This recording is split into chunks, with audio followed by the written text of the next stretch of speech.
kamion që kalon kufirin në orët e para të mëngjesit, një tjetër që ndalet në dogan, një anije që mbërrin nga Ekuadori në një port europian, 3 vende të ndryshme, 3 ngarkesa të mëdha droge. Ky është rrëfimi një dosje që zbardh mënyrën se si funksionon të një rrjeti strukturuar trafiku narkotik, me qendër në Shqipëri dhe deg që shtriheshin nga Ballkani deri në zemrat e Europës.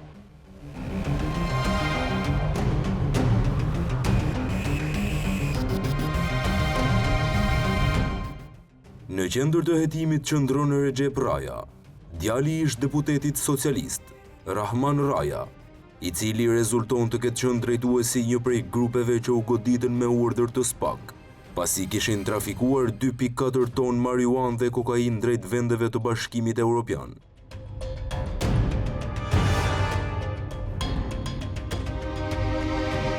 Në dosje bëhet fjalë për 3 episode të ndryshme trafiku narkotik. Episodi i pari përket datës 3 nëntor 2020, kur autoritetet kompetente të Malit të Zi sekuestruan një sasi prej 1722 kg bim narkotike të llojit marijuan. Droga ishte nisur nga Shqipëria dhe kishte si destinacion përfundimtar Gjermaninë. Episodi i dytë i referohet datës 26 janar 2021, kur autoritetet turke sekuestruan rreth 236 kg marijuan. Edhe kjo sasi ishte dërguar nga Shqipëria, me destinacion përfundimtar Turqinë.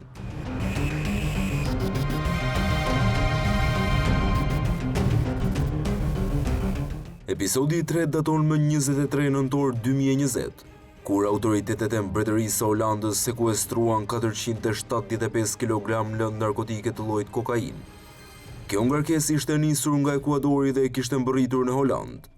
Operacioni trafiku të lëndëve narkotike i zbuluar përmes komunikimeve në platformën SkyECC arriti në pikën e fundit më datë 3 nëntor 2020.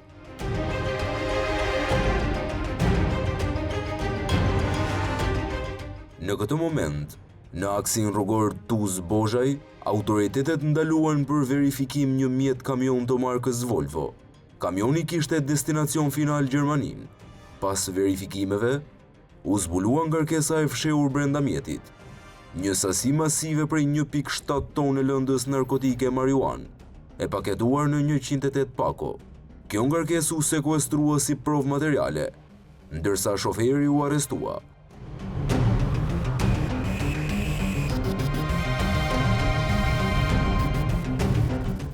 Zbardhja e të dhënave të komunikimit nga pajisjet SkyECC dokumentoi se organizimi i këtij trafiku të madh ishte realizuar nga një grup i përbërë nga disa persona.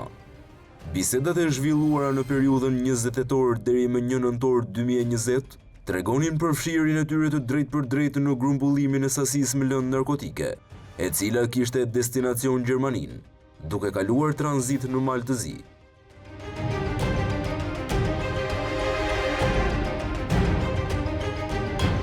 Pas publikimit të lajmit për sekuestrimin e ngarkesës më 3 nëntor, grupi shfaqi shenja paniku dhe filloi menjëherë masat për fshehjen e provave. Antarët e grupit shprehën shqetësim të madh për zbulimin e lidhjeve të tyre. Në bisedat mes 4 dhe 8 nëntorit, 2 antarë të grupit diskutuan intensivisht për të fshirë pamjet filmike në një lokal dhe një karburant në Lushnjë, pasi dyshohej se kamerat e këtyre bizneseve kishin regjistruar momentin kur ata kishin ndërruar automjetet.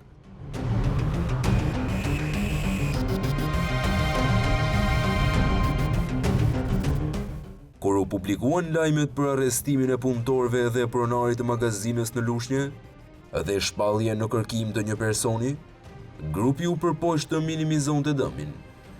Grupi hetimor ka arritur të zbardhë rolet dhe mënyrën se si funksiononin 3 prej grupeve, ku në krye të njërit qëndronte Recep Raja, i cili ishte porositësi dhe organizatori i trafikimit të 236 kg bim narkotike marijuan në Turqi.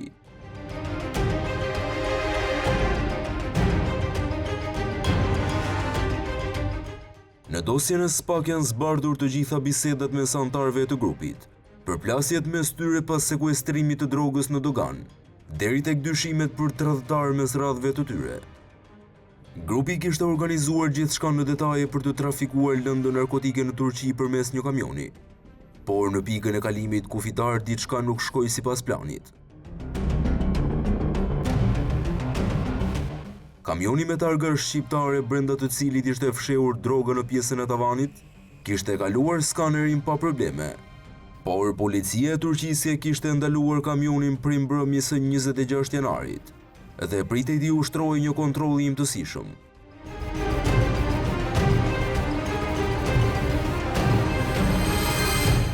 Mëngjesin e datës 27 janar 2021, drejtuesit e grupit ishin informuar se kamioni kishte hyrë në ambientet e doganës turke, por mjetin e kishin futur për kontroll fizik dhe nuk kishte dalë nga ambientet e doganës, ndërsa drejtuesi i mjetit pas atij momenti nuk ka kthyer asnjë lloj përgjigje.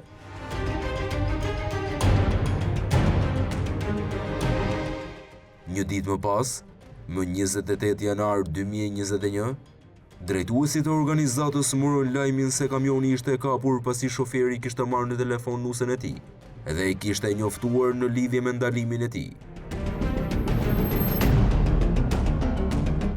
Pasi ngarkesa e 236 kg kanabis u bllokua, grupi ngre dyshime për tradhti të mundshme nga shoferi. Recep Raja ka dyshime se informacione mund të kenë dhënë dhe të tjerë që kanë pasur pjesë në porosi, ndërsa shqetësimi rritet nëse janë fshirë gjurmët e gishtërinjve nga qeset në të cilat ishte paketuar kanabisi.